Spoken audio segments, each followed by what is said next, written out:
Welcome, everybody. This is Welcome to Revolutionary Grounds, an amazing event bringing together Starbucks workers organizing from North and South America, from Buffalo, New York to Valparaiso, Chile, and everything in between. Where this is an event sponsored by the DSA International Committee, the Labor and Americas Subcommittees. For those who are joining us, please drop your name, pronouns, DSA chapter in the chat, any other kind of message you want to share, and we will be starting really soon.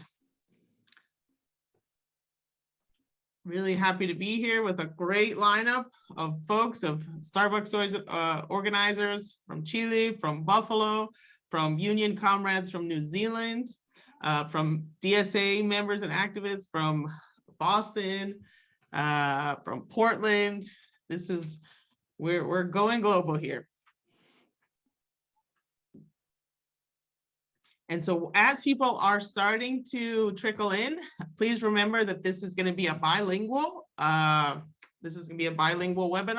So there is everyone who will need Spanish interpretation, especially when our comrade Andrés from Chile starts speaking. There is a globe on the bottom of the screen that says interpretation. Please go down and click English if you need English interpretation. Para ustedes que están entrando ahora, que hablan español y van a necesitar traducción para inglés, por favor, mira en la parte de abajo de su página, hay un globito que se llama y dice interpretación, y ahí haz clic en la opción de interpretación para español. So we'll be getting started in just 2 more minutes as we see all of you wonderful folks trickling in to join us for this great webinar, Revolutionary Grounds, Worker-to-Worker Solidarity, from Chile to the United States and everything and beyond, looking specifically at this amazing new campaign to unionize Starbucks in the United States and learning from activists in Chile who've been organizing at Starbucks for over 12 years. So once again, for people who are just joining right now, this will be a bilingual webinar. So for those who will need interpretation into Spanish to hear our comrades from Chile, please go to the bottom of your screen and click, there's a globe and says interpretation. Click on the option for English interpreting. We have a wonderful, wonderful team of all DSA, all volunteer interpreters, all volunteer, but super, super great and professional what they do. So they will be interpreting Spanish to English for you. Para ustedes que hablan español y van a necesitar interpretación, por favor ir en la parte de abajo de su página de Zoom. Hay un globito y dice interpretación y haz clic en la opción para interpretación de español y vamos a tener interpretación de inglés a español para todo el evento. Gracias a nuestros maravillosos intérpretes.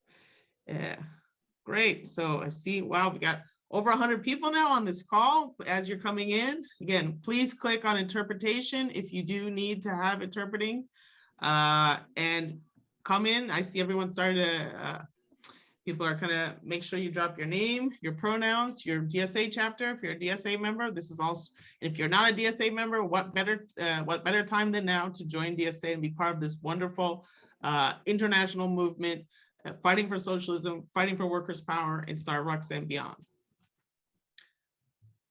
So I think,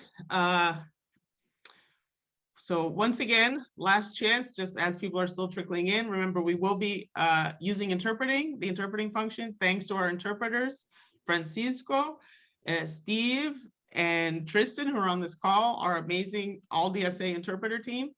So please click on interpreting in the globe in the bottom part of your screen for in English interpreting. Una última vez más, para alguna persona que habla español, que no habla inglés en este webinario, por favor ir en la parte de abajo de su pantalla y buscar el globito y haz clic en la opción de interpretación para español. Y gracias una vez más para nuestros intérpretes voluntarios, pero muy profesionales de cualquier manera. Francisco, Steve y Tristan. Well, I think with this, let's get started. I know everybody's really interested and eager to hear these amazing stories of union organizing among a workforce that many traditional unions thought could never be organized, which is fast food workers, Starbucks workers, part-time, what some labor activists have called the precariat, So I'm just going to introduce myself first. My name is Jana Silverman, pronouns she, her, ella. I am the co-chair of the Americas Subcommittee of the DSA International Committee. I'm also a rank and file member of the Labor Subcommittee as well. I've been a union activist and involved with unions for over 2 decades. I'm currently a labor studies professor at Penn State University at the Center for Global Workers' Rights. So excited to be here with these amazing activists. So we're going to start off. This is a webinar that's also been co-sponsored by the DSLC, Democratic Socialist Labor Commission, recently elected leadership. And so we're going to hear just a few remarks from Heather, who's now one of the newest leaders of the DSLC, welcoming us to this great event tonight. Hello, comrades. I'm so excited to be here. I'm so excited to welcome guests from all around the world to be with us. I'm pleased to tell you that DSLC is going to be launching a way for members and chapters to support Starbucks Organizing with Workers United very shortly. We passed this resolution at our first steering committee meeting. So right now I'm just going to share with you a form to get connected, and I look forward to hearing these wonderful stories tonight. Great, thanks. Short and sweet. And so again, keep an eye out on the chat. We're going to be dropping a lot of links, a lot of resources, and a lot of, to let everybody know ways they can get involved to support this amazing organizing drive here in the United States and also be in solidarity with our comrades in Chile. And so next, again, one of the other sponsoring organizations of this webinar is the ICE, the International Committee Labor Subcommittee. So I'd like to hand it over to our comrade Paul Garver, who's from the International Committee Secretariat and an active member of the Subcommittee of Labor. Thank you, Jana. It's really exciting to see comrades from different parts of the world. I've been in contact with Joe Carolan recently. When he woke up this morning, he probably got first messages from me. They're 18 hours different from us, but they're in the middle of their day. I just wanted to say that I'm really excited that as part of the International Committee and of its labor subcommittee, that we can do things like this. I was delighted to hear that the DSLC is going to really go all in on Starbucks organizing. I think this is a great opportunity to build worker-to-worker solidarity from the base up. And we know that both the unions in New Zealand and Chile have that model, that workers themselves have to be the organizers. And that's the only way it works. And it's the only way we're going to organize 9,000 Starbucks stores in the US and many more around the world is from a bottom-up model that empowers the workers. So I'm just very excited. I'll just yield now to my colleagues, Joe and Yvette, so they can have their say. We're sorry they got it a little late on this, so they're not a full panelist, but this isn't going to be the first webinar we do.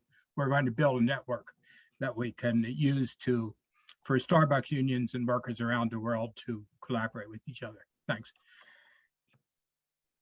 So, Joe, sure, everybody. Senior organizer for Unite. Yeah, go ahead, Joe.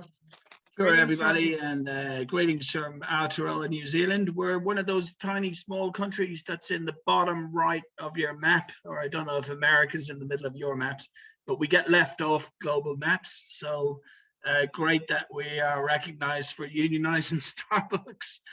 We were the first country to unionize Starbucks from the bottom up, we think, in 2005.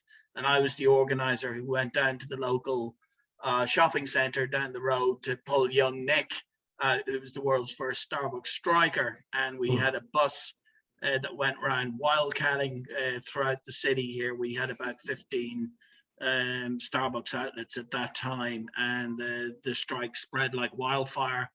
It was part of a bigger company that organized KFC and Pizza Hut and Carl's Jr., where Yvette came from.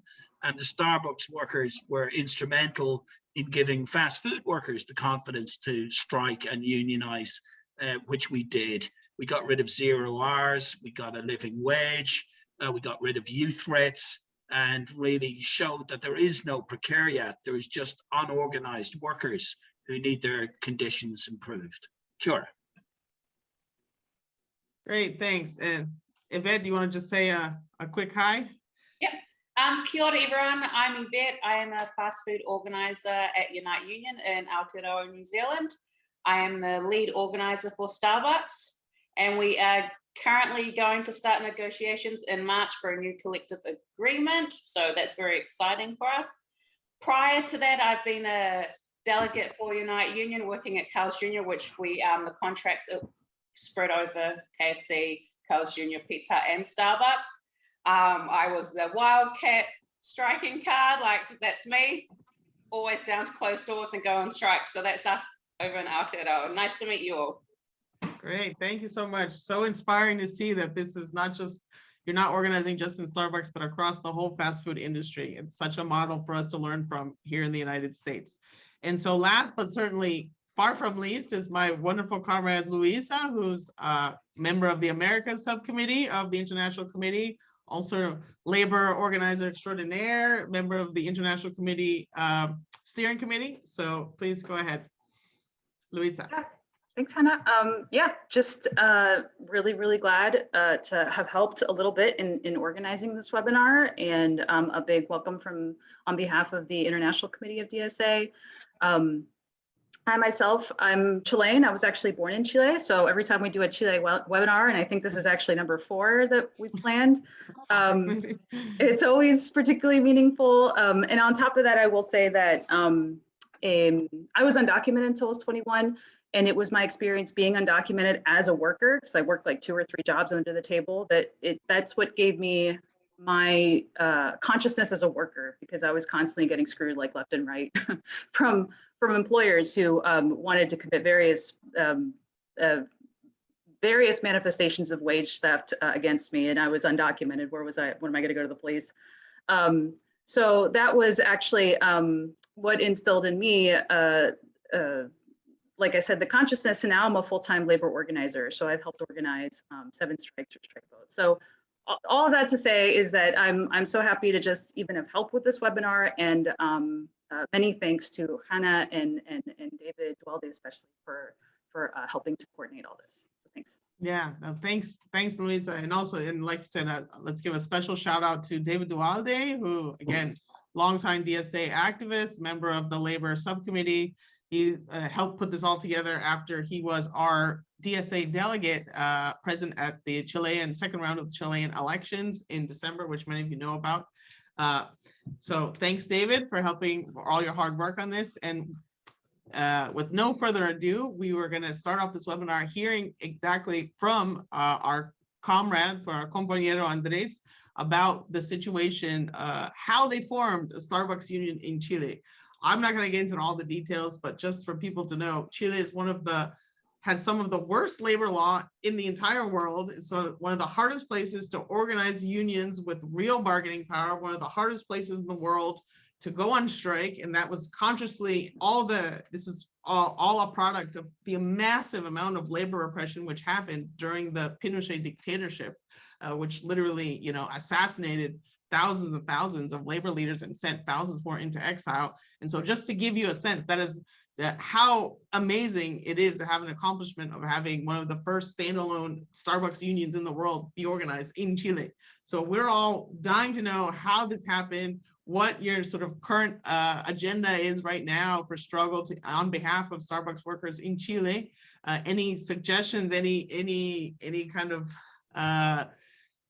of hints you might give for Starbucks workers organizing in the United States, and maybe give a few clues about how workers, how you hope that the situation for workers will hopefully change now with the new Gabriel Boric administration, which just got elected, a left-wing, an openly left-wing candidate who won for the first time in Chile under the Apruebo Dignidad coalition, who's going to be taking office in March. And before I hand it over to Andrés, also worth mentioning that Andrés is not only was one of the founders of the Starbucks Union in Chile, he's now also got elected to be a member of the federal Congress. He's as part of the Apruebo Dignidad coalition that also just came into power. So an amazing story of worker power from the ground up. So Andrés, you'll have about 12 minutes or so for your remarks, and then we'll hear from our American comrades, and then we're going to be opening up for some questions. Muchas gracias, Andrés.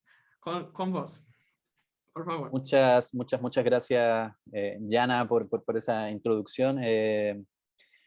Estoy muy emocionado por estar acá, por esta invitación, pero también porque hoy día, ¿no? A propósito de que tú cuentas que efectivamente fui electo diputado en el Congreso chileno, hoy día fue la última asamblea sindical que tuvimos en Starbucks, a propósito de que estamos negociando colectivamente con la empresa, que me ha tocado presenciar como trabajador de Starbucks. Es la última negociación colectiva también, después de 15 años trabajando en una empresa muy compleja, muy antisindical, y 12 años siendo presidente del primer sindicato en América Latina, y uno de los pocos que tiene también contratos colectivos con mucho dolor, con mucha lucha, con mucho esfuerzo, con una empresa que, como digo, es un coloso multinacional, y que como empresa multinacional nos obliga a relacionarnos solidariamente también de manera internacional. Por eso también la emoción tiene que ver con que esta semilla revolucionaria de una juventud que desafía lo que parece imposible, como lo hicimos en Chile en el año 2009, también está ocurriendo en Estados Unidos a lo largo de la comida rápida, que lo vimos con la lucha por los $15, pero ahora, especialmente y con mucho cariño y mucha fraternidad, lo vemos en Starbucks. Eso nos da mucha esperanza.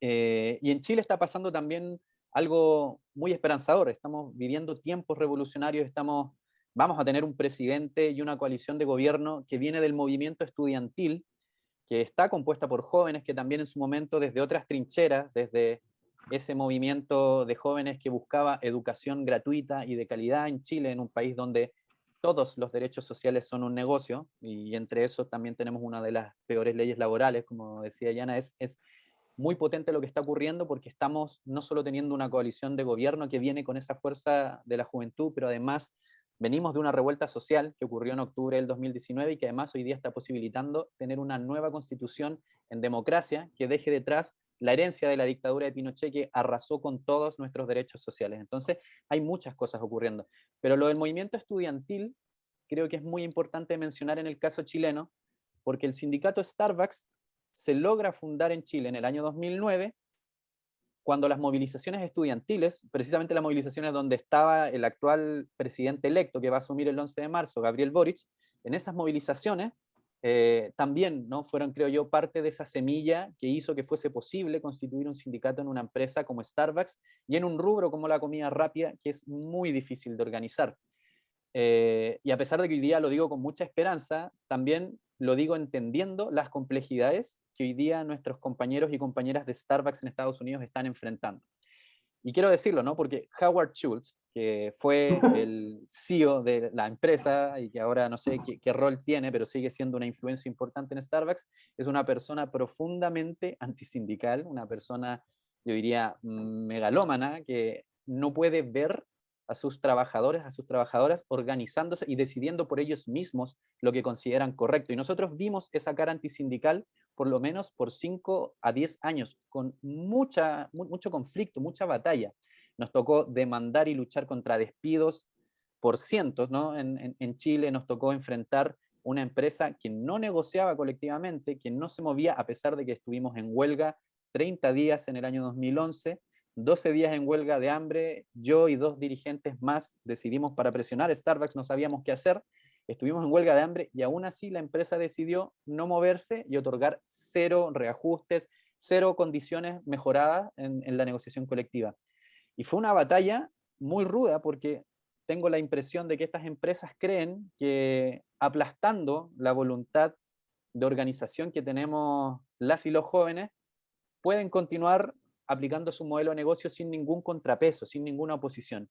Y por suerte, este movimiento estudiantil que venía con mucha fuerza, con también miles de personas marchando en la calle, creo yo que hizo posible que resistiésemos esa antisindicalidad, que resistiésemos ataques muy rudos, quien es actualmente el presidente de nuestro sindicato, porque yo tuve que dejar el cargo cuando fui electo diputado, Antonio, fue despedido y tuvimos que ir a juicio para lograr reintegrarlo. Y Antonio es un tremendo dirigente también, y aprovecho de mandarle un saludo a todo el sindicato Starbucks en Chile, a mis compañeros y compañeras, a Vicente, que es el tesorero de la organización, que sé que está presente en este webinar, y otros compañeros y compañeras que puedan estar viéndolo en vivo. Y vimos, bueno, esa pelea, ¿no?, que tuvimos que dar con la empresa, compleja. Si hay un consejo que uno pudiese sacar de ello, es que hay que ser muy perseverante. Y creo que en ese sentido la juventud, yo todavía me considero joven, tengo 35, pero todavía me considero joven. Yo empecé en esto hace 12 años, así que tenía 23 cuando fui por primera vez electo presidente del sindicato de Starbucks, y lo fui por 12 años.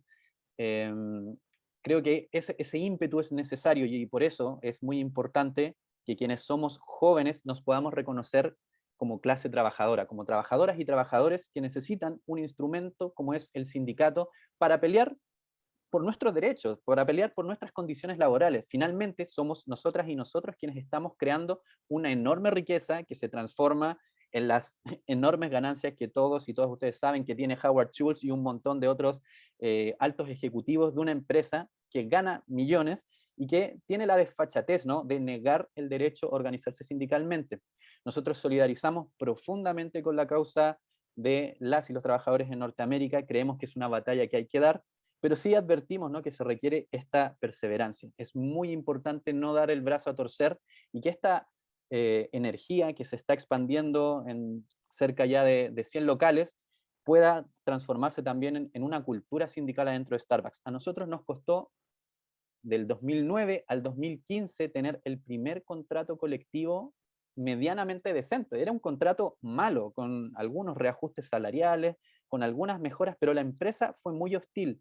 Y hoy día podemos decir, después de todo este tiempo, de estos 12 años, que con muchas estrategias de diversa índole, judiciales, con huelgas, manifestaciones, con locales que fueron verdaderamente paralizados por compañeros y compañeras que tomaron esta batalla en sus manos, incluso presentando una queja internacional por violación a las directrices de multinacionales de la OCDE, una de nuestras estrategias, logramos ir torciéndole el brazo a un coloso como es Starbucks, que se caracteriza, ¿no?, por este rechazo a los sindicatos. Howard Schultz lo ha dicho en sus libros, lo ha dicho en entrevistas. Ellos creen, y lo tienen en una página ahora que acaban de sacar a propósito de esta nueva ola de organización sindical, ellos creen que en Starbucks los sindicatos no son necesarios.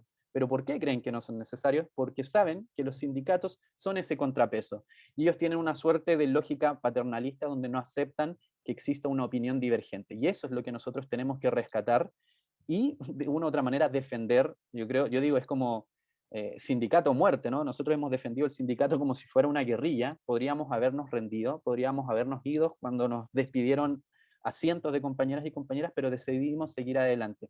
Y hoy día, puedo decir, después de estos 12 años, tenemos una negociación colectiva que está teniendo reajustes que superan el 12 al 20% de los sueldos. Es un reajuste muy importante para nosotros.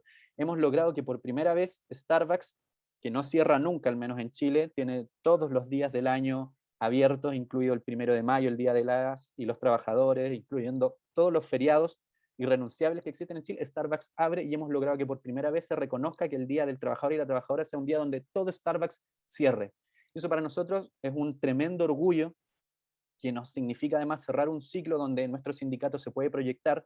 Tenemos alrededor del 50% de las y los trabajadores sindicalizados, y esperamos que este nuevo contrato colectivo nos permita avanzar rápidamente a cerca del 75-100% y tener un sindicato cada vez más fuerte, que en 3 años pueda también tener negociaciones cada vez más potentes y pueda también relacionarse, como lo hemos hecho, ¿no?, durante estos años, internacionalmente con nuestros compañeros y compañeras de la comida rápida. Lo hemos hecho y tomamos en nuestras manos campañas tan importantes como la lucha por los $15, que la hemos querido traer a Chile en la lucha por un salario mínimo justo, y todas estas batallas, con esto cierro, son parte de la agenda que yo decidí también representar en una candidatura al Congreso, en una coalición de izquierda, en una coalición donde queremos poner en el centro el trabajo, los derechos laborales, la dignidad de un salario decente, la dignidad de los derechos colectivos en el trabajo, y espero desde el Congreso poder representar esos intereses que han sido en Chile profundamente marginados de toda decisión, de todo poder, y para que de una vez por todas recuperemos lo que la dictadura de Pinochet nos quitó, que es el derecho a organizarnos y el derecho a tener verdadera libertad sindical. Así que les mando un saludo fraterno, mucha solidaridad para todos y todas las compañeras de Estados Unidos, y arriba las y los que luchan. Bueno, muchas gracias, Andrés. I'm going to go switch back to English now. And so after hearing about that story, now we're going to switch. We're going to go to North America now and hear from our comrades, RJ and Jazz, who are, who are on the front lines of the struggle. They're two unionized now, Starbucks worker from Buffalo, New York. So I'll give the floor to you. You have about 15 minutes or so for your opening remarks.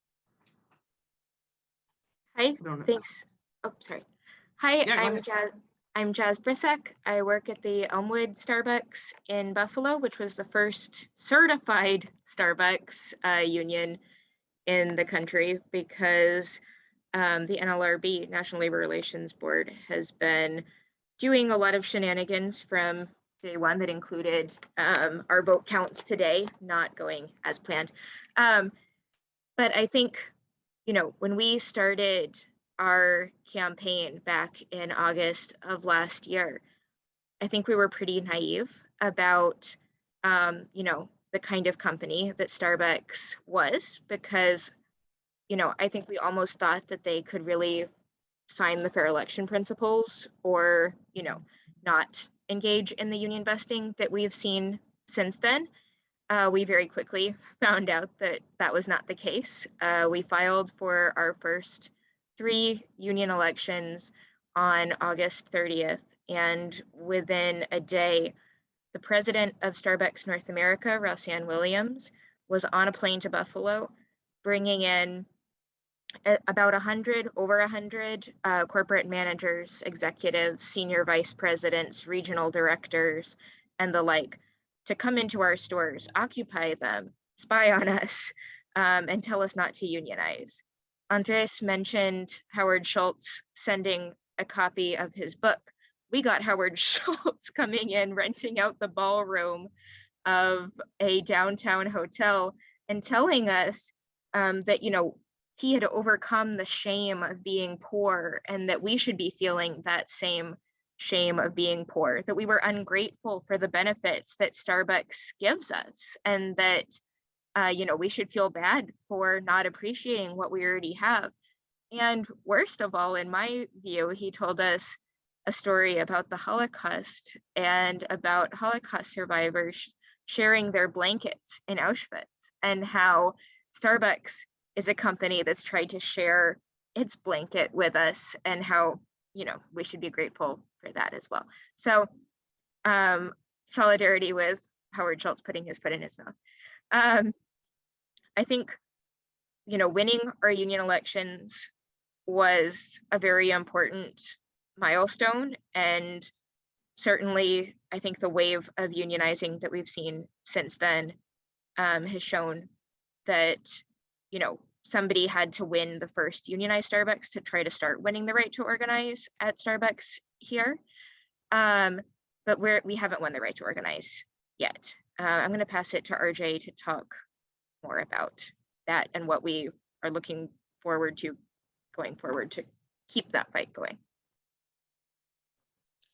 Thanks. I'm RJ, they, them, and I work at the Genesee Street store, the second officially recognized unionized corporate-owned Starbucks in the US. And, when I came into this, it was kind of towards the beginning when the fight first kicked off. And actually, first, I just want to say I'm super excited to be on here with comrades from all over the world. I actually did live in Santiago for a little while, so I'm happy to be on here with people from Chile, New Zealand, and all over. So very inspiring to help build this worldwide class-wide movement. And yeah, so when I came into work at Starbucks thinking, okay, I'm gonna make some coffee, and it's a fast food job, right? For a whole month before I actually started working, before they showed me how to pour any coffee, they had me attending these anti-union listening sessions, quote unquote, they called it. And they basically were just teaching us why the union is bad and scary and evil, and why we should, ask any questions that we have to our managers because they can set us right. And it was just super bizarre. And after about a month, almost a month and a half of going to these meetings, I finally, I met some of my coworkers at these meetings, and I started talking, and I was like, is this normal that they make you do these before they actually teach you how to make coffee? So eventually I approached them and I said, hey, I need to actually get some hours here. I can't just pay my rent by going to these meetings. So are you guys going to train me or what? And then, at that point, it was pretty clear that we were essentially in the middle of what was a war that was being waged against the workers by the company. And I walked straight into the middle of it. But, we've come pretty far. And in the end, 2 of our stores came out victorious. And I know that a lot more are going to. And right now, what we're kind of looking forward to is this contract battle. And we've had 2 sessions now that I've been in on, and I think so far it's going pretty good because we've got workers from different stores on the bargaining committee for the first contract. Even though we have to negotiate store by store, we're really trying to make a point to win a strong contract first, so that we can kind of, it makes it easier to win subsequent good contracts, but also it sends the message that we're all in it together. And it's bigger than just 30 people at one store winning some benefits for themselves. It really is something that, we're all working class people. We're all being, we're all being held down and repressed by the same company that exploits us for our profit that we make them. And one of the strong points I think about our bargaining committee right now is we've got 3 of the Memphis 7 on our bargaining committee. And for anybody who's not aware of the Memphis 7, a couple weeks ago, I think it was like, well, I don't know the date. I'm not going to say. I think it was like February something. We had 7 union organizers and supporters in Memphis, Tennessee, mostly Black and brown workers, many of them women, who were actually targeted in a mass firing that the company carried out after this store filed. And this was it can't be seen as anything other than just a blatant union busting operation, because they really went through and they cleaned the whole store out. And I do want to point out the particularly racist character of that mass firing, because we've had over 100 stores now announce that we filed for a union. And up until that point, not to minimize the absolute vicious nature of the union busting operation, because it's not like they've been going easy on us, but I can at least say that up to this point, a mass firing where they clean out an entire committee in one day, it was unprecedented up to that point. And they took it out on this Memphis committee, which was a majority Black and brown organizing committee. And also when they filed for their union, in the letter to the company, they explicitly mentioned Dr. Martin Luther King and the fact that Memphis is the city that he was assassinated in, and that he was supporting the organizing sanitation workers in Memphis. And they said in their letter, quote, "Please do not bring your so-called pro-partner anti-union campaign to this city." And how does Starbucks respond to that in the middle of Black History Month of all times is to completely terminate every single one of them. And now moving forward, Starbucks has only intensified this anti-union crackdown, this purge of union supporters from the stores, and also fired one of the most passionate and organizers that we have in Buffalo, Cassie Fleischer, as well. So the Starbucks is only turning up their heat, and we have to turn up ours as well, because we have to show them that we're not just going to lay down and take it, and that if they want to escalate it, then that's fine, because we can take the punches, and we're always ready to outmaneuver, and we're feeling positive and strong about it. so yeah, that's kind of where we're at now. That's great. Thank you so much, RJ and Jazz, for letting us know what's going on the front lines, and absolute 100%, 200% solidarity with the Memphis 7, 200% solidarity with the comrade in Buffalo who got Kerry, who just got fired illegally. And please let us know what we can do as the SA, as labor activists, to support this struggle concretely. I know, Jazz, RJ, you can speak to this also. You were saying there's going to be a day of action on the 26th. Do you want to talk a little bit about what that's going to look like? Yes, so on February 26th, there is a bunch of different organizations that are answering a call to action that was originally put out by the Coalition of Black Trade Unionists, which is going to be Workers' Power Day on February 26th. And the idea of this event is to stand in solidarity and support workers that are organizing across all industries and all companies, and especially right now, the Starbucks workers and the Amazon workers in both Bessemer with their revote that they're having, as well as Amazon Labor Union that's trying to organize on Staten Island. And, you know, both in the case of Amazon and Starbucks, we can see that the company is employing extremely racist tactics in their union busting operations. So, and to also help draw the connection between the labor struggle and the movement for Black lives, and show how these are all interconnected and they're not separate issues. And, you know, the working class, you know, the Black workers, brown workers, immigrant workers are among the absolute most repressed and exploited workers that we have. So we've got to make sure that we always put that at the forefront of our organizing, is to take that stuff into consideration. And yeah. Absolutely, yeah. So for more information on that, you check the chat for the link to sign up, get involved. If there's going to be an action in the city that you're where you live, just from, you know, because again, racist attacks will not stand. We know that, you know, the racism, sexism, homophobia, transphobia has always been used as a tool by, you know, by capitalists all around the globe to divide the working class. And only our, you know, global solidarity, which we're seeing, you know, very concretely tonight in this webinar, is gonna give us the strength to overcome this. So the next segment, I wanted to see if Andrés, if maybe you had specific questions or suggestions or comments for either RJ or Jazz, and, you know, vice versa, if Jazz or RJ, if you have anything specific you'd like to ask Andrés, to have a dialogue between our Starbucks comrades.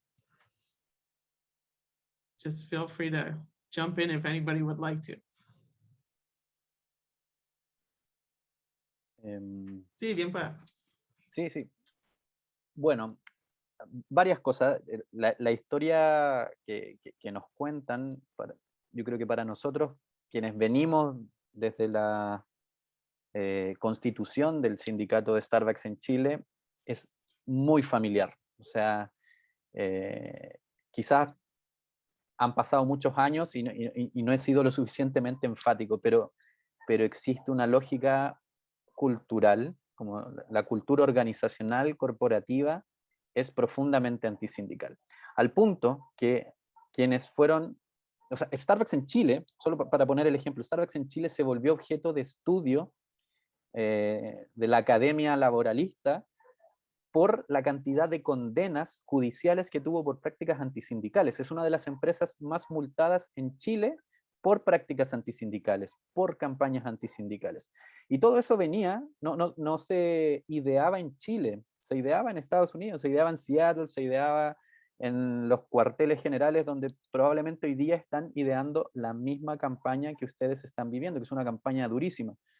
Comentábamos con Antonio, que también es dirigente del sindicato de Starbucks, esta historia horrible, esta analogía que hace Howard Schultz de compartir la frazada digamos, de presos del Holocausto en Polonia, como si Starbucks fuera una empresa pequeñita que comparte lo poco que gana, y probablemente Howard Schultz cuenta esta historia y se va a su yate a gastarse los millones de dólares que gana por hora, que es una locura. Entonces es de una desfachatez comparar y hacerle creer a la gente que Starbucks es una pequeña empresa que da lo más posible y por otro lado, además decirle a la gente, y esto creo que yo es lo más grave, porque es una suerte de manipulación emocional, ¿no? Starbucks lo que no remunera, trata de entregarlo con una suerte de remuneración emocional, porque paga bajos salarios, pudiendo pagar salarios mucho más altos. Entonces lo que hace es que les dice, si ustedes se organizan, significa que no confían en la administración de la empresa.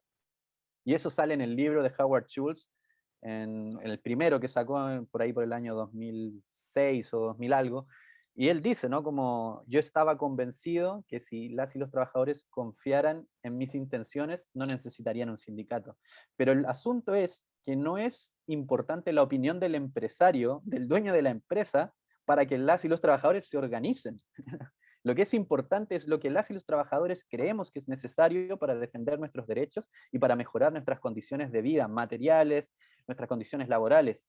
Y eso es una decisión que nunca debe pasar por la voluntad del empleador, porque el empleador obviamente nunca va a querer hacerlo. Entonces, a mí me encantaría en algún momento tener una conversación quizás entre la directiva y el sindicato nuestro con ustedes para contarles todos los detalles y cómo fuimos superando ciertas estrategias antisindicales, pero de vuelta, tiene mucho que ver primero con la perseverancia. Esto va a ser una lucha. Starbucks no va a dar su brazo a torcer fácilmente porque Estados Unidos es su casa, ¿no? Ya en Chile creo yo como que nos dejaron un poco más tranquilos porque dijeron, estos sudamericanos allá en el fin del mundo llevan 12 años dándonos la guerra, ok, dejemos que existan, ¿no? Que tengan sindicatos, y hoy día podemos decir que le hemos torcido el brazo a este Goliat. Pero aquí viene el segundo consejo, y eso es una receta de la historia del movimiento obrero y de la historia en realidad de la vida, que es que la unidad hace la fuerza, ¿no? Como esta es un trabajo, una lucha que no vamos a ganar ni RJ solo, ni Jazz sola, sino que juntando la voluntad de cientos de miles, ojalá, de compañeras y compañeros que puedan enfrentarse a este tremendo coloso. Y la unidad que hace la fuerza es lo que ustedes tienen que perseguir, y va a ser difícil, y a ratos va a parecer que no se puede lograr, pero se puede lograr. Y ahí nuestra única receta fue muchas veces renacer de las cenizas, como el ave fénix, cuando nos pulverizaban y nos atacaban y nos daban durísimo todos los días y nos despedían gente y pensábamos, ¿tiene sentido lo que estamos haciendo?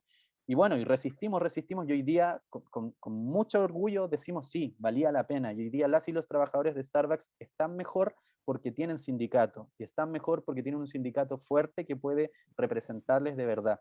Y ese quizás es el consejo que en realidad no tiene ninguna ciencia, no les estoy contando nada nuevo, pero se los decimos desde la profunda fraternidad y desde el profundo orgullo que nos da que por fin compañeros y compañeras en la casa matriz de Starbucks en Estados Unidos se estén organizando, y todo lo que nosotros podamos hacer para apoyarles de vuelta y para de una u otra manera ser parte también de este esfuerzo, por favor cuenten con nuestra organización, cuenten con nuestros compañeros y compañeras también de la comida rápida que se han organizado en Chile porque vieron que era posible organizarse en Starbucks. Antes no había sindicatos y hoy día hay sindicatos en Kentucky Fried Chicken, en Burger King, en McDonald's y en otras marcas de comida rápida donde también todos decían, nunca se van a organizar. Y nuestro sindicato ha logrado ser un referente en muchas cosas porque ha tenido una energía que los viejos sindicatos a veces han perdido porque vienen muy golpeados de esta historia de la dictadura, y se necesitaba también tener un recambio de esta juventud que pudiera empujar una nueva forma de hacer un sindicalismo que le hiciera sentido a las nuevas generaciones que tienen también otros ideales y otras formas de concebir el mundo, pero logramos hacer que el sindicato tuviera una cabida en esos ideales, ¿no? Y hoy día este sindicato, que fue muy pequeño, hoy día es un sindicato muy grande en Chile. Para nuestro, digamos, Starbucks no es tan grande en Chile como es en Estados Unidos. Acá tiene 1.800 trabajadores y trabajadoras y nosotros tenemos alrededor de 700 en el sindicato. Entonces es un sindicato grande para Chile y un sindicato grande para el tamaño que tiene Starbucks. Ustedes tienen una tarea mucho mayor, pero tienen también, sepan, la solidaridad, al menos desde este rincón del mundo, y como ven, de Nueva Zelanda y otras partes más. Así que un abrazo solidario. Gracias. Jazz or RJ, do you have any other response or a question for Andrés that you'd like to make?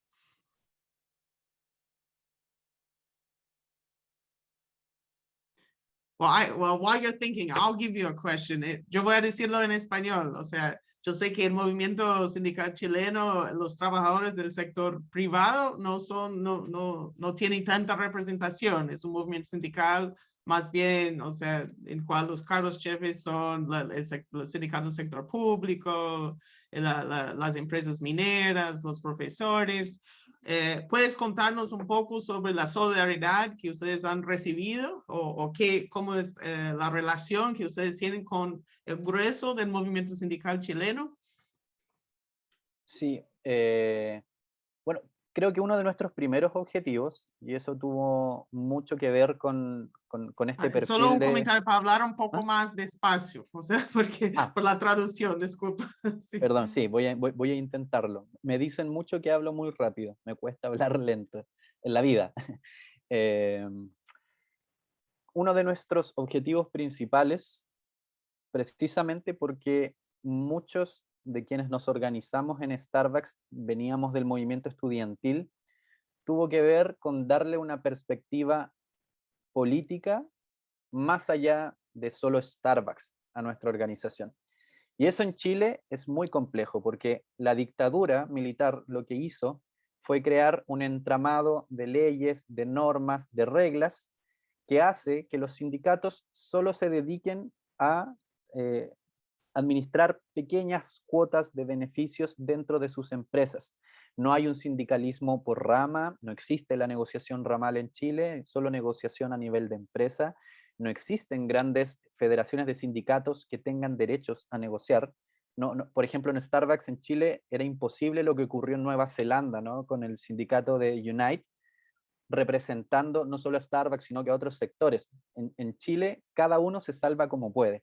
Entonces, nuestra perspectiva fue aprender de los sindicatos del movimiento internacional y también recuperar lo que se había perdido antes del 73 con la dictadura. Entonces, fue pensar un sindicato más político que uniera distintas reivindicaciones que hoy día son parte del proceso constituyente, de esta posibilidad que vamos a tener de tener una nueva constitución, y son parte también de las demandas que ha levantado el próximo gobierno y que esperamos se puedan concretar, a pesar de que en Chile está muy complejo políticamente pensar en transformaciones profundas por la composición del Congreso, y se viene un escenario difícil, ¿no? Se viene un escenario difícil.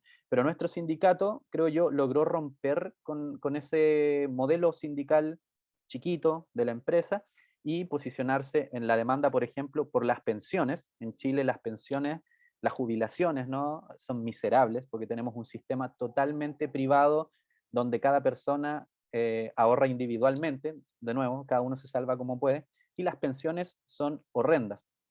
Entonces, nuestro sindicato, a pesar de que éramos todos y todas muy jóvenes, nos movilizamos por eso, nos movilizamos por la educación gratuita y de calidad. Encontramos también un sentido en las demandas del movimiento feminista. Hoy día tenemos una comisión de mujeres y disidencias al interior del sindicato que ha levantado esta lucha tanto dentro de la empresa como hacia afuera, y todo eso creo que le ha dado un sentido muy distinto a nuestro sindicato, que lo ha logrado, a pesar de que es un sindicato muy joven, muy reciente, con poco más de una década, lo ha posicionado en la esfera pública. Y también, hay que decirlo, creo que tuvimos a favor, en este sentido, que Starbucks es una empresa como de moda, y eso hizo que todas nuestras movilizaciones y todas nuestras acciones reivindicativas, que fueron siempre pensadas como rupturistas, ojalá lo más vistosas posible, lo más originales, tuvieran siempre una cabida en la prensa, porque Starbucks se jacta de ser un empleador socialmente responsable, pero la responsabilidad social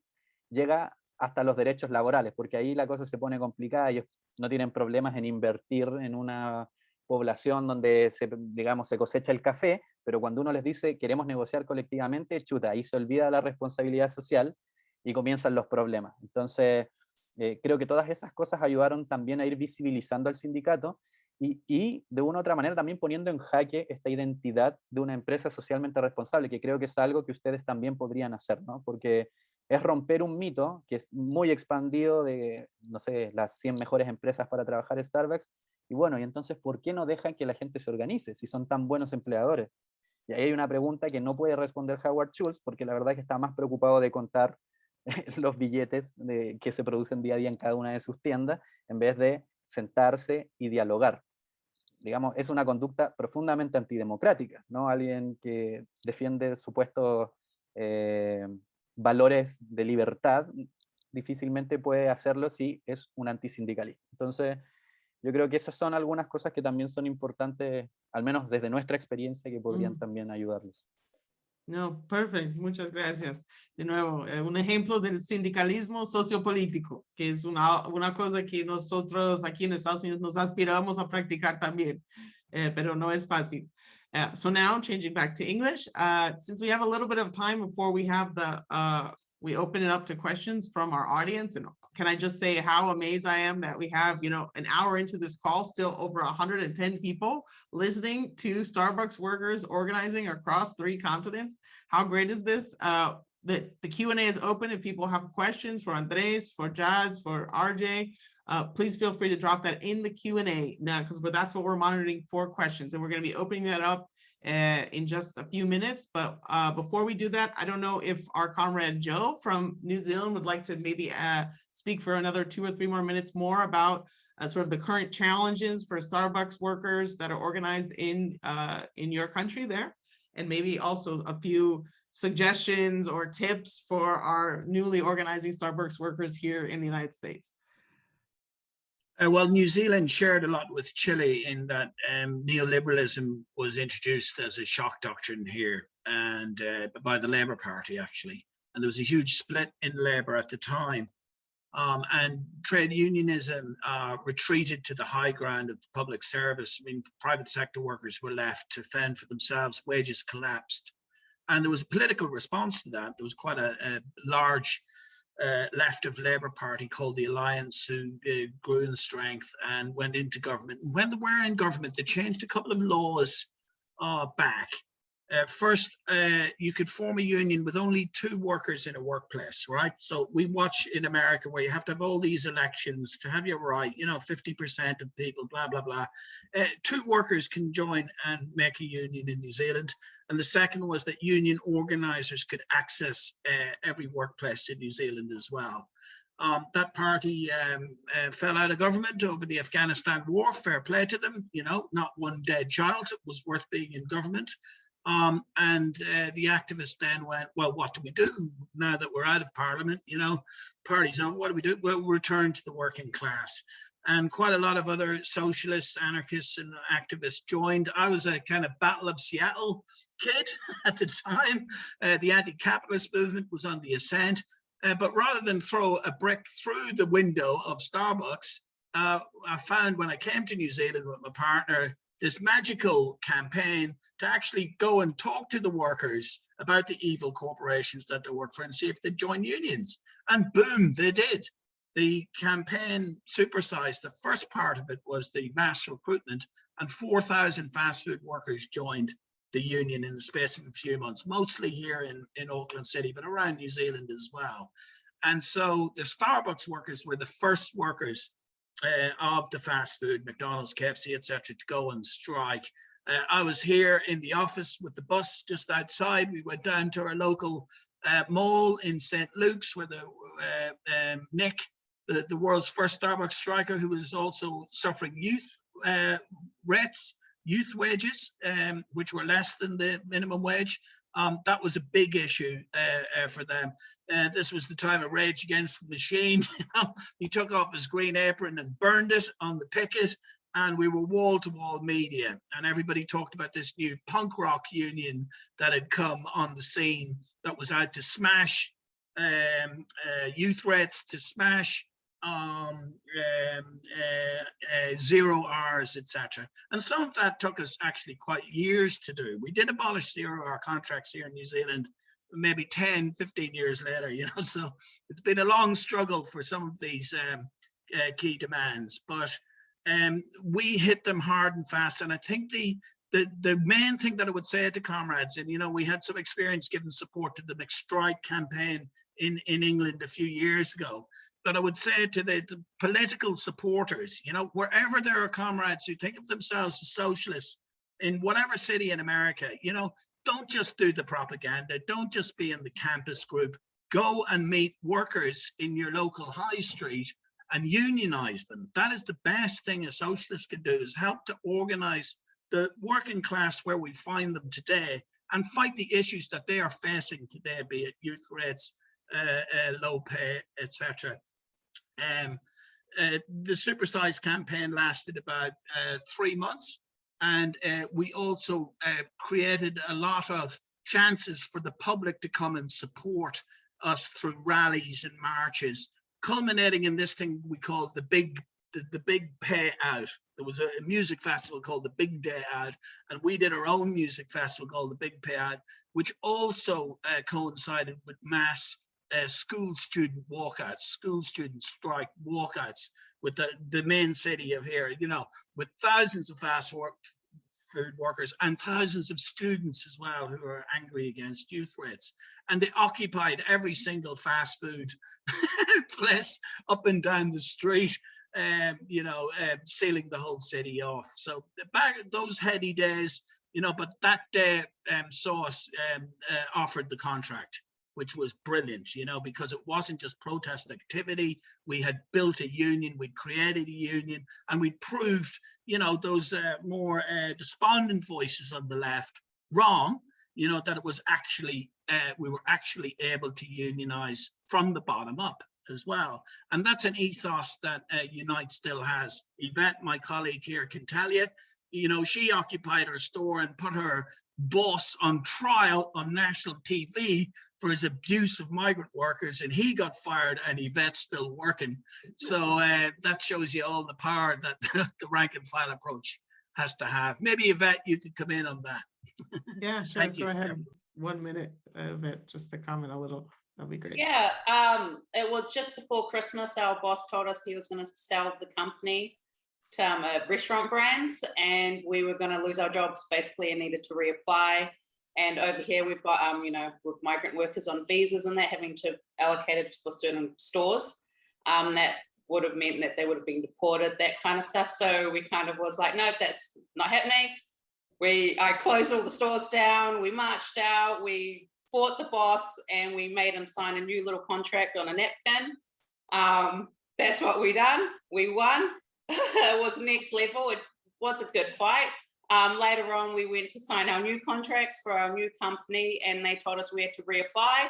So there was a good 50 of us or so that marched out of their head office and started picketing outside the front of their company. They soon gave in to us, and they gave us all our jobs back. So, woo, we won. Amazing. So I know our comrade Jazz is going to be having to jump off the call soon. I don't know if you want to have any last words for the audience, and then we're lucky to have RGL stay on to the end of the call. So is there anything you'd like to go ahead? Thank you so much for having me. This has been really inspiring and heartwarming to see everyone coming together around this, shared fight for the right to organize. Anything else that I would say, RJ can say better. So I will leave it to them, but thanks y'all. No, thank you. And again, so much solidarity with your struggle. And again, we're going to jump into the Q&A section. But just before we do that, one thing, there's a lot of resources been shared on the chat, ideas for ways of getting involved in the Starbucks struggle, and even more broader, like Andrés was talking about, we need a union movement that doesn't just fight for higher wages, and doesn't just fight for, benefits for ourselves and for our families. We need to fight for a better world. Right now we're in a situation in the United States where things are frankly very depressing. I don't know how you all feel right now. I mean, Biden is putting us, on track for, a war without end, Build Back Better was dead on arrival. But it's just been such an amazing, sort of breath of, inspiration, a little sort of glimmer of hope. And, seeing the Starbucks worker organizing coming from young people, from people of color, from women, from people who are, part of the LGBTQI movement, but to be able to link all these struggles together and really make lasting change that goes beyond just a salary raise, you need to be a socialist. You need to join DSA. So if anyone is not on this call who is not a member yet, go check out our website. We're going to be dropping those links in the chat. And if you are a DSA member and you think this kind of international solidarity and worker to worker, exchange is important, then join us in the international committee. Applications are open. Any DSA member in good standing can join us. You do not have to be any kind of expert on international politics. You do not have to speak other languages. We take everybody who's interested in doing this organizing. We need lots of hands on deck because, again, there's a lot at stake. As socialists in the belly of the beast, we have a responsibility to fight for and open up space, political space for people in other countries, especially in the global south and places like Chile. Chile is a perfect model of a place where we saw the absolute most horrible face of U.S. imperialism, which led to an absolute horrible bloody dictatorship, which ripped apart the union movement, which is only now starting to become rebuilt. So again, join us, join DSA, join the International Committee. And with that, after my sales pitch, I will go straight to the Q&A now. So we have a lot of questions. Let's start with a question from a comrade Christian, who's also an IC member. Are there specific challenges to unionizing part-time workers or workers who may not see themselves working at Starbucks for a long time? So I don't know, I guess that's applicable to either Andres or RJ. So I don't know, RJ, would you maybe want to start with that? And Andres, if you'd like to jump in later, feel free also.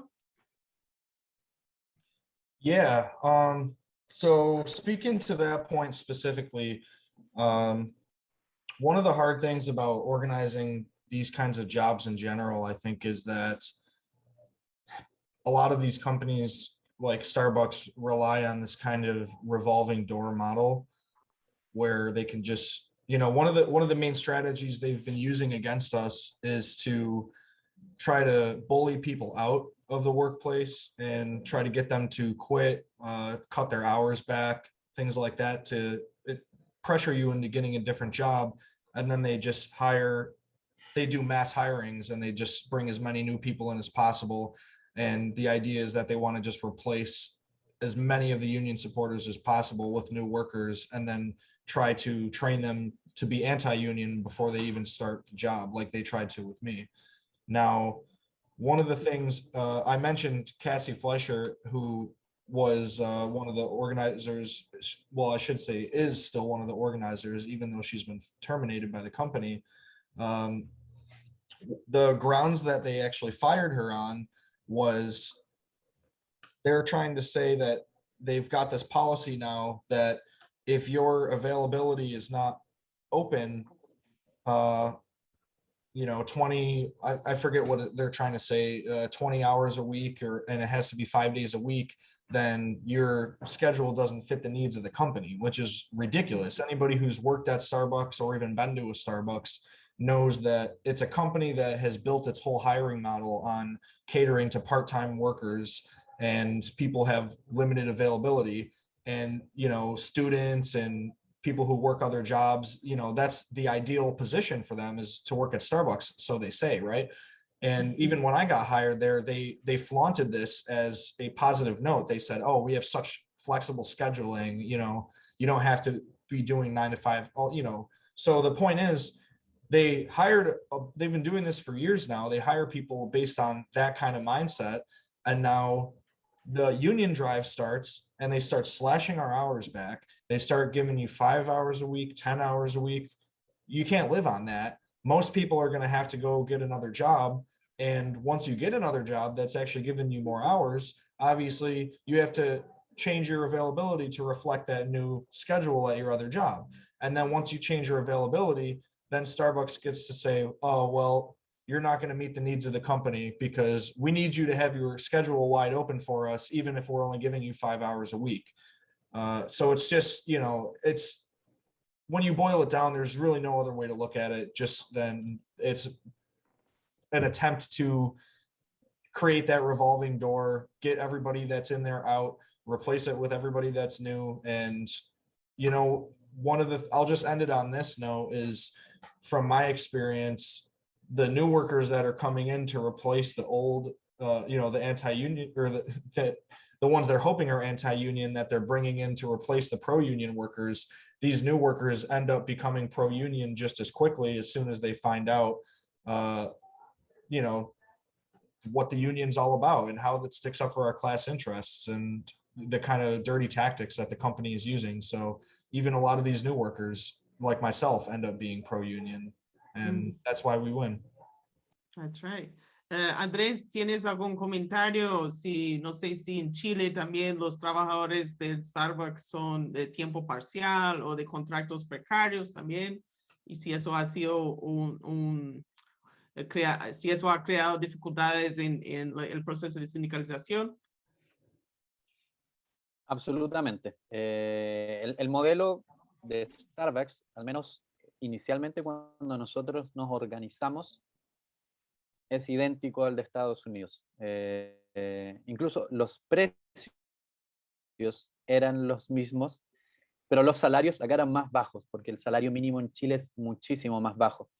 De hecho, Starbucks acá está pensado para un público con mayor poder adquisitivo, con más dinero, y no de clase media, sino que más bien clase alta. Es caro Starbucks en Chile para el nivel de salarios. Pero sí, nos tocó enfrentar la dificultad de organizar a gente que no veía en Starbucks una proyección de su carrera, que eran estudiantes principalmente, y ahí hicimos todo un trabajo porque lográramos reconocernos primero como trabajadores, trabajadoras, y no como estudiantes, que era lo que normalmente pasaba, que la gente se reconocía como estudiante de una carrera que trabajaba a tiempo parcial para costear sus estudios o para tener un poco más de dinero. Y eso hizo que tuviéramos algunas de las consignas, creo yo, más potentes de nuestra organización, que era soy estudiante, también trabajador. Y eso fue algo que marcó una etapa de nuestro sindicato. Y creo que eso nos ha obligado, esas dificultades nos han obligado a ir siempre buscando formas de llevar adelante una guerra cultural, porque Starbucks contrata gente a tiempo parcial, aunque ellos siempre dicen que tratan de tener medidas en contra de la rotación, lo cierto es que es más conveniente para ellos tener una alta rotación. Para nosotros es, digamos, un gran problema, nos dificulta organizarnos porque siempre tenemos que estar dando a conocer el sindicato de cero a nueva gente que ingresa a Starbucks, que no conoce al sindicato, que nunca ha estado antes en un sindicato, que probablemente no tiene una experiencia cercana. Y eso nos ha obligado a inventar mecanismos, mucho de redes sociales, mucho de campañas comunicacionales, para estar desmitificando las mentiras de Starbucks. Hoy en día la gente confía en el sindicato y somos tantos y tantas los que estamos sindicalizados que ya no importa si tú eres part-time, mucha gente de tu tienda te va a decir métete al sindicato, es lo que tú necesitas. Pero nos pasó durante mucho tiempo que éramos la minoría, que en todas las tiendas había una persona pro sindicato y 15 que eran neutrales o antisindicatos, y eso nos dificultaba mucho la tarea. Por ahí en el chat, Antonio, que es el actual presidente del sindicato, compartió algunas imágenes que usábamos nosotros como campaña para ir tratando de generar esta batalla cultural y reconocernos como trabajadoras y trabajadores. Si uno se reconoce como tal, creo que la respuesta de organizarse es mucho más evidente. El problema es que la juventud a veces no se reconoce primero como trabajador y uno ve este trabajo como una experiencia pasajera. Entonces ahí hemos ido creando ciertos discursos y hemos involucrado también, y eso ha sido muy importante para nosotros y nosotras, a los clientes, ¿no? Como involucrar a quien te compra el café en esta lucha sindical. Y otra de nuestras consignas, creo yo, muy potentes, que hizo que la gente pensara dos veces al comprar, pero también al trabajar en Starbucks, pensara, sí, soy un trabajador, era, digamos, una consigna, un eslogan dirigido al cliente que decía, tu café vale más que mi hora de trabajo. En el caso de ustedes probablemente no es así, pero en nuestro caso sí, o sea, el café valía 2 veces o 3 veces una hora de trabajo.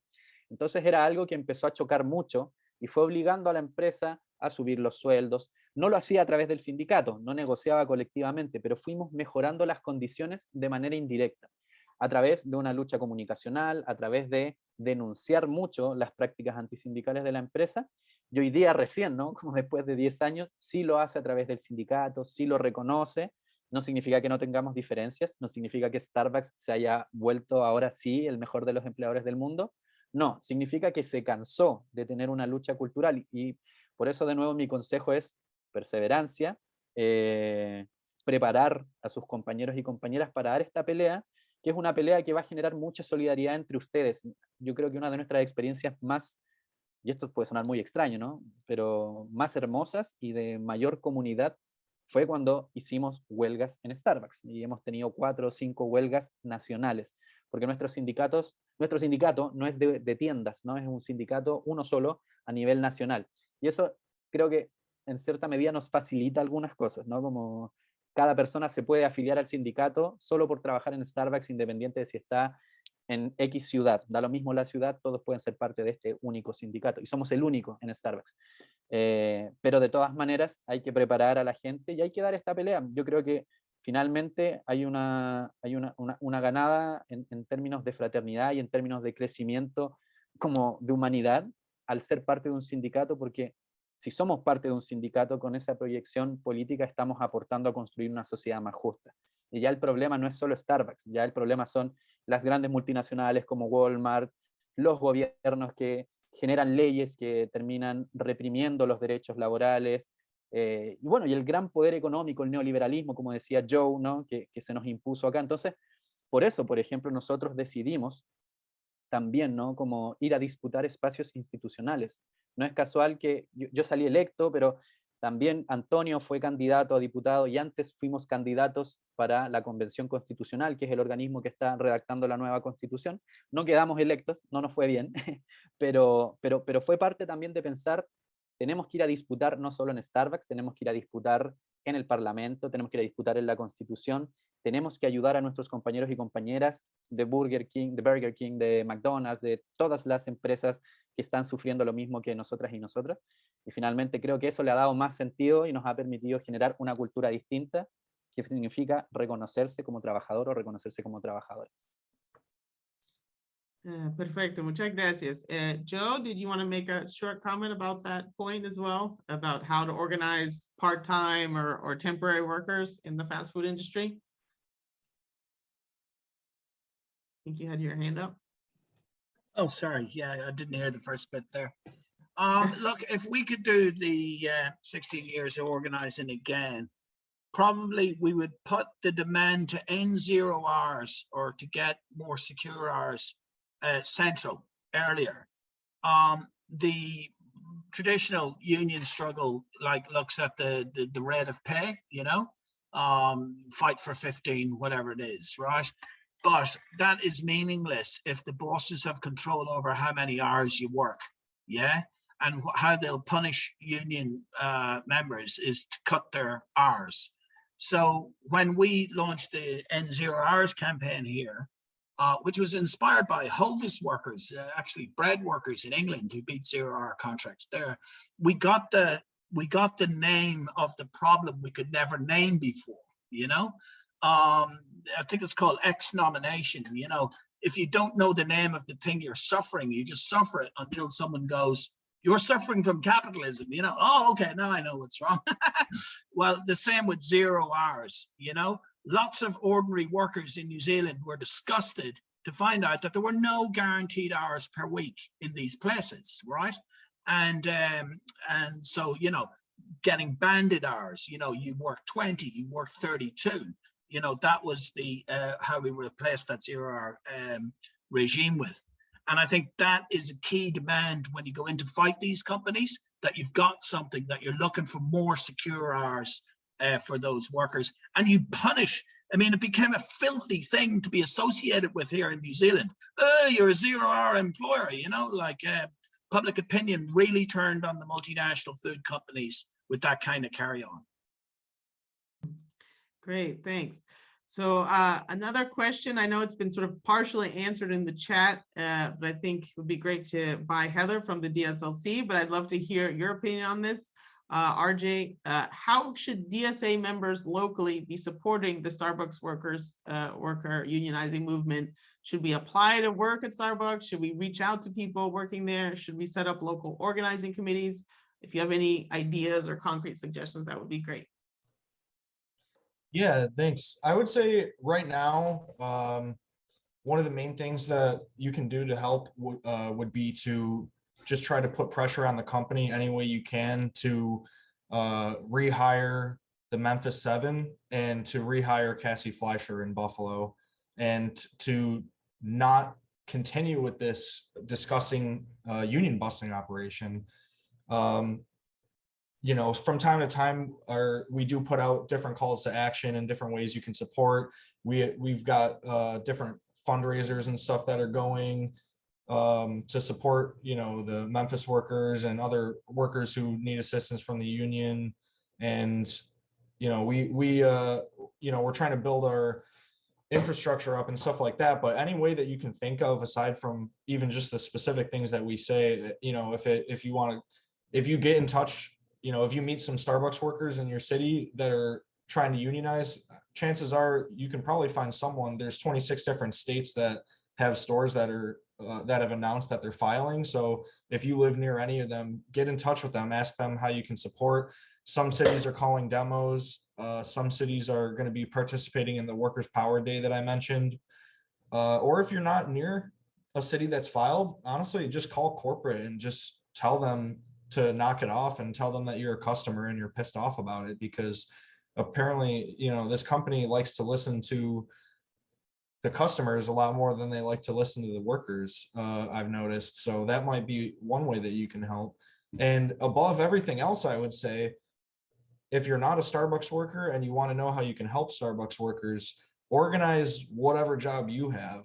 Organize, if you work at, you know, Tim Hortons, if you work at Walmart, if you work at Amazon, anything, it doesn't have to be food service. But I think the best way that we can win is to really turn this from a movement of workers in one store or 100 stores or one company to a whole industry, multiple industries across the world, across every company, because I really think that, you know, this is something that is opening the floodgates to the revival of the labor movement in the US. And when this spills over from Starbucks into other companies, and these unions start linking together, like what we're doing right now, linking up across national boundaries and trying to learn from each other and show that we're all in this fight together. You know, I was in Nicaragua just a couple of weeks ago for Daniel Ortega's inauguration, and I got to spend a lot of time with the ATC union federations, and you know, I got to talk to the workers down there, and the agricultural workers and the farmers. A lot of them are actually growing the coffee down there, and they're unionized. So it was amazing to be able to talk to the workers that are growing the coffee, growing these crops, and then link it up with the struggle of the baristas in the US, in the imperial core, where, you know, you get to see this product go from the dirt to the cup, and it's the workers' movement from end to end is all one struggle. And it just goes to show the importance of, you know, not just fighting for contracts and stuff like that, but also fighting against US sanctions and imperialism, all being part of the struggle. So I just wanted to plug that in. And also, if I can just say one last plug, I'm actually covering, I'm writing regular articles about the Starbucks struggle in the US and in Buffalo, but across the country. And I've been putting my articles in Workers' World paper. So I dropped a couple links in the chat, and there's English and Spanish translations available. So feel free to read it and keep up with it. And you can definitely expect more from me. So. Great, amazing. Thank you so much for all you're doing, RJ. And I think that's the perfect advice, you know, just organize where you're at, you know, support the Starbucks workers where you can. If you're not a Starbucks worker, you know, go tear up those gift cards, you know, in front of the managers and the bosses, but organize where you're at. That's the most effective thing you could possibly do. And again, there's a lot of great resources in the chat. So everybody go and check them out. Now, unfortunately, this amazing dialogue has to come to an end. I know in Chile, it's incredibly late right now. It's almost 10:30 at night. So especially thank you to Andrés for staying up with us and spending this night with us. Andrés, ¿tienes alguna última mensaje para los trabajadores de Starbucks y para nuestro público de los Democratic Socialists of America en general que están aquí con nosotros hoy? solamente agradecer la invitación. Estoy muy feliz de haber compartido con ustedes esta noche, aunque sea tarde. Realmente para mí ha sido muy importante poder estar acá. De verdad que yo voy terminando un ciclo en Starbucks, todavía no lo proceso tan bien, como que en el fondo me duele el corazón de cambiar de etapa, ¿no? Como voy a seguir en esto que para mí es muy importante, que es la lucha por los derechos de las y los trabajadores, en otro espacio, en un espacio donde espero poder ser de apoyo también para mis compañeros y compañeras de sindicato y para otros sindicatos, para otros trabajadores y trabajadoras. Pero este cierre de ciclo para mí también se llena de emoción de ver que además, ¿no?, existe esta organización en varias partes del mundo. Ha sido para nosotros muy importante en nuestro crecimiento como sindicato tener la posibilidad de relacionarnos solidariamente más allá de Chile. Hemos tenido tremendas relaciones, hemos estado con sindicatos de Brasil de comida rápida, con sindicatos de Estados Unidos, estuvimos invitados por el SEIU en un congreso que se hizo en Detroit en algún momento, y ha sido increíble para nosotros ver, ¿no?, que se logra romper el mito de que la comida rápida no se podía organizar y que el día de mañana probablemente el movimiento sindical aprenda de estas nuevas formas de organizarse, porque los tiempos van cambiando. Creo que generalmente el imperio, el capitalismo, las grandes empresas nos llevan la delantera, tratan de sacarnos todo el conocimiento posible precisamente para luchar en contra de nosotros y para explotarnos de la manera más rentable para esas utilidades que consiguen día a día. Pero nosotros en nuestra solidaridad tenemos una energía que no está sustentada en ese interés particular, en ese interés monetario, sino que en una red que puede romper fronteras y que está basada en la sola voluntad de organizarnos y de luchar en conjunto contra toda forma, ¿no?, de opresión de nuestros intereses, y creo que tenemos la posibilidad de hacerlos. La invitación es a que sigamos en contacto. Nuestro sindicato de verdad quiere establecer redes con los sindicatos de Starbucks a nivel mundial y podamos seguir compartiendo nuestras experiencias para que Starbucks no sea nunca más una empresa donde un gerente, un ex CEO como Howard Schultz pueda atreverse siquiera a decirle a sus trabajadores y trabajadoras que los sindicatos no son necesarios. Los sindicatos son necesarios y eso lo decidimos nosotros y lo estamos demostrando día a día con nuestras organizaciones. Así que un abrazo solidario y muchas gracias por haberme invitado. Bueno, muchísimas gracias, Andrés. Agradecemos su tiempo y deseamos con todo corazón un buen mandato ahora en ese nuevo cargo como diputado. Hay una responsabilidad muy grande y nosotros aquí en DSA estamos con los ojos puestos, no solo en la situación del sindicato de ustedes, sino toda la promesa que nos muestra el nuevo gobierno de Gabriel Boric, ese nuevo Congreso que entra ahora. Realmente para nosotros ahora nuestro norte es el sur, o sea, porque nosotros no hemos podido llegar a tener un socialista en los cargos más altos de nuestro gobierno, aunque hemos intentado con Bernie Sanders y otros. Entonces, mucha suerte, mucho ánimo, compañeros. Vamos arriba, vamos a la lucha. I'm just gonna thanks. We're running short on time, so I just want to thank also our comrades Joe and Yvette one more time from New Zealand. Also, I have no idea what time of day it is. I think it's probably really early for you guys. So we also really appreciate you being here, sharing experiences. We will absolutely be in touch. And I just want to give the last word to RJ if you have any other kind of closing remarks for us. No, just continue to organize our class and fight against capitalism, and that's it. I think I've pretty much said everything. Thank you so much for having me on. Thanks. Yeah, thanks, RJ. Thanks, everybody. So amazing. So many people came and joined us tonight. Let's just keep brewing these revolutionary grounds. We have a world to win. Join DSA. Join us in the DSA International Committee, and the struggle continues. Good night, everybody. Just Buenas noches. Yeah, one quick thing. We're going to do a support rally for the Men for Seven in New Zealand for you guys. So, nice. Enjoy Awesome. your nice night.